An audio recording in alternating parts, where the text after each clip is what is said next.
I think that's a great idea. Thank you. I talked in my weekly podcast about some industry trends and some ideas for podcasts. I've done a short versus long podcast and the nuts and bolts of it. But I think I need to do a better job of here's what I do, here's why you need it. So that's really helpful. Thank you. I took lots of notes, so I have lots of questions. This is like exactly my I help. Besides being an attorney, I'm a business coach, but we scale their business. So you use the want to fish for them. Use that word. What bait? You need what bait? Or what do they want? Have you done any market research? I haven't. No. Okay, so that would be my first suggestion. But I usually say with business owners is do some market research. Go to the ideal. First, you got to know the ideal. So then the first step is figure out who the ideal client is. But maybe go back to the one that did you work for and ask them if you could ask them some questions and see what their market research, and then use their words against them. Yes, so I like that. Information that they give you, that means you turn around and put your market. But figure out what packages you put together based on that market research. Then that will help with your LinkedIn campaign and things going down the road. I have some other, but I can share with you later. But for sure, that's not really helpful. Thank you. When you need to refer podcasts right advertisers. And that's what's that for me? Question with them.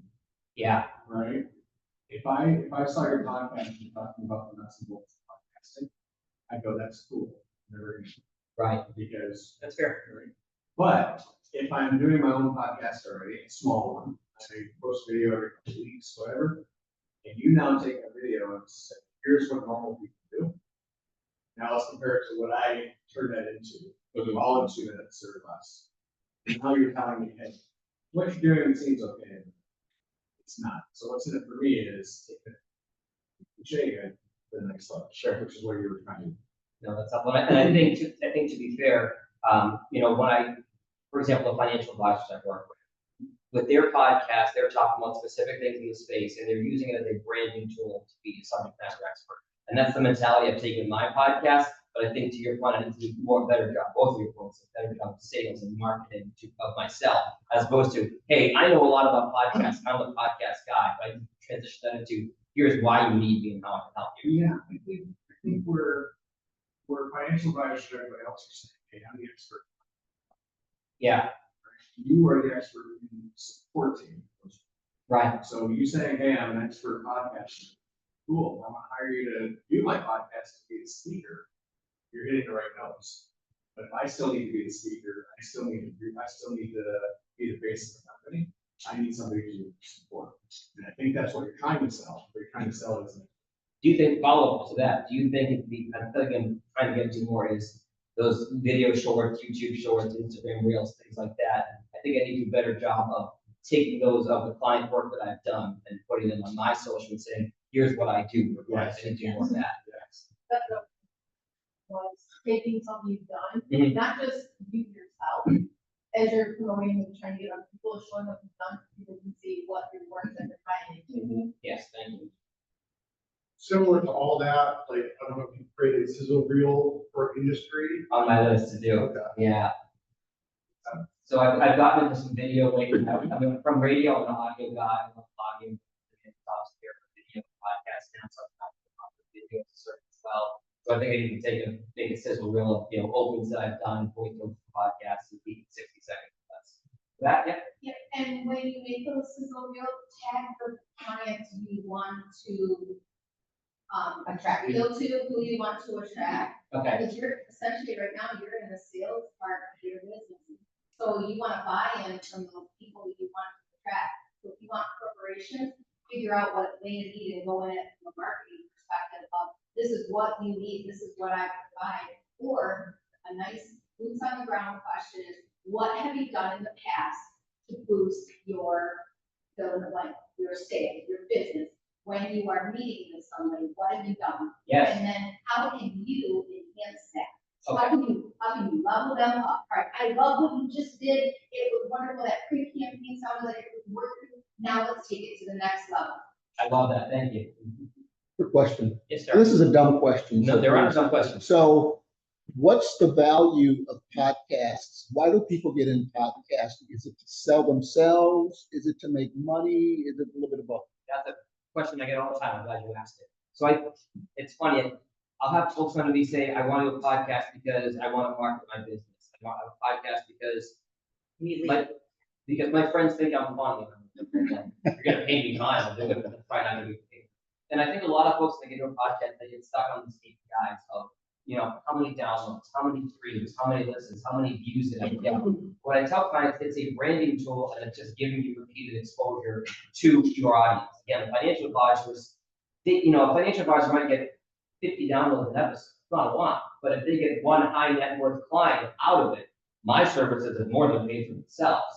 So it's just that repeat impressions like in advertising to keep getting yourself in front of people and if somebody's listening to a podcast, they're a lot more engaged than liking an Instagram post, for example, or LinkedIn post. So to me, I'll take 10 podcast listens over 100 Facebook likes because they're actively engaged with more content. I have a question because what I noticed is that you've been in multiple industries. Mhm. And so when you're doing the market research, I think in the healthcare industry.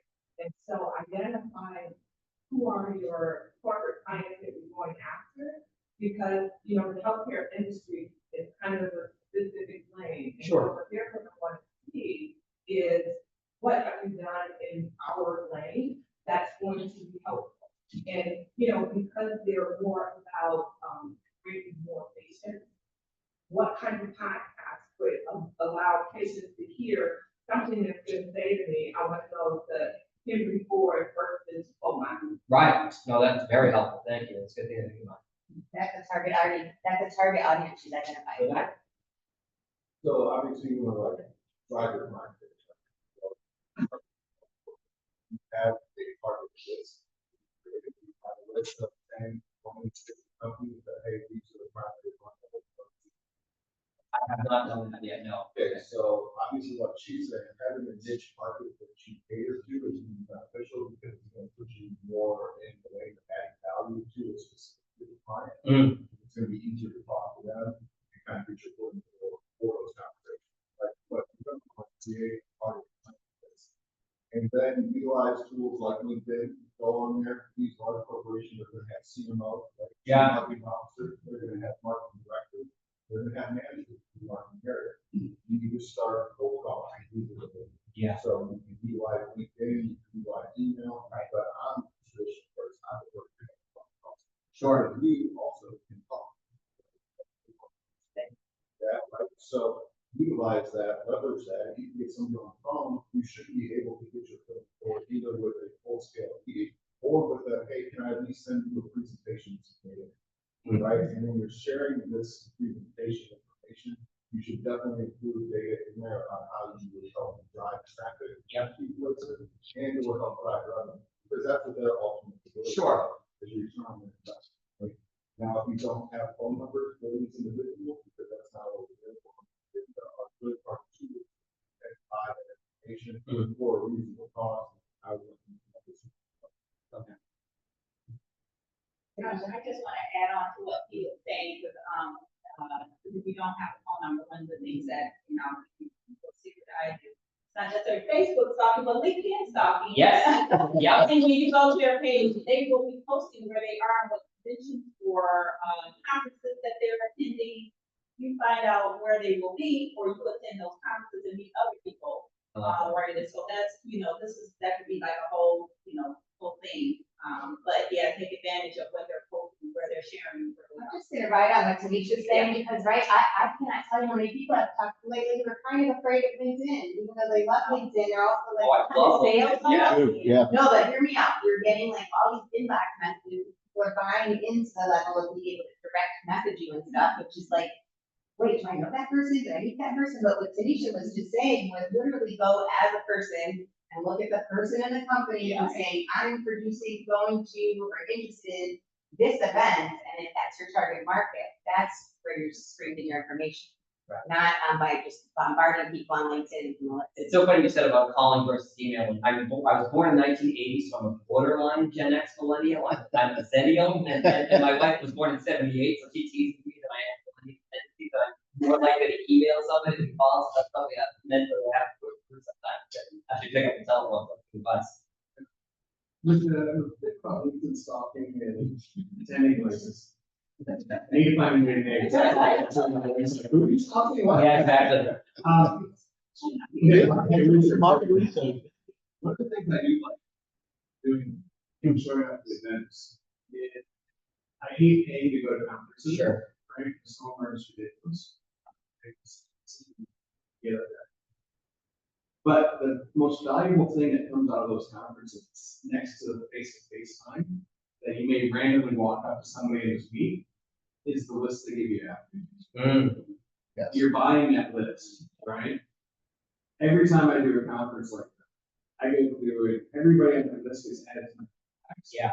And then, which is, Yeah. but I also go through and highlight the top 10 I like that. Okay. and say, those are the people I'm reaching out.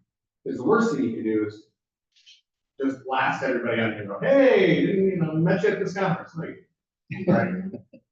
Just pick the top 10 or 20 and go, hey, I didn't get to meet you at this conference. Right. But here's the things that I do or Personalized, not just spam. And something that I started doing too is I used to go to, say, a chamber of commerce event or something like this and get people's cards and email. And the email, nobody finds the emails. Like I started finding them on LinkedIn, hopefully on LinkedIn, so that they're seeing my content when I'm putting my content getting fresh podcast side. But that's also a really good thing. first time I met you was at the conference. Yeah. We talk a lot about LinkedIn. I'm sure you've probably done this, making sure that you're most impactful former and current clients are leaving you recommendations, right? And specifically what you've done for them, so that people are discovering you. It's really clear. John, that was good. Nice. And to Tanisha's point about the Facebook stalking, that's quite okay, because one thing people do is they post the stuff that they love. Sometimes it's a civic event, or sometimes it's a fundraiser. Those are great events to meet people also. Hey, I see that you and I have some similar interests. Right. I'm here at this event. You don't have to tell me you saw them on Facebook. Sure. Who cares? But that's another opportunity. So Facebook is a legitimate tool to be, to be able to connect with people. A friend of mine says hates networking as a verb, but likes network as a noun. Now, That the idea people get hung up on this idea of network. Oh, and I just say, like, you got to find one thing in common. Like, I'm fortunate that my alma mater, Syracuse, is really well connected to this community. You can find Syracuse along with something, and sometimes that's my in or something. It's I go to Boston someday. If you have a Massachusetts connection, or finding that one thing in common and going off of that. So I like that. absolutely.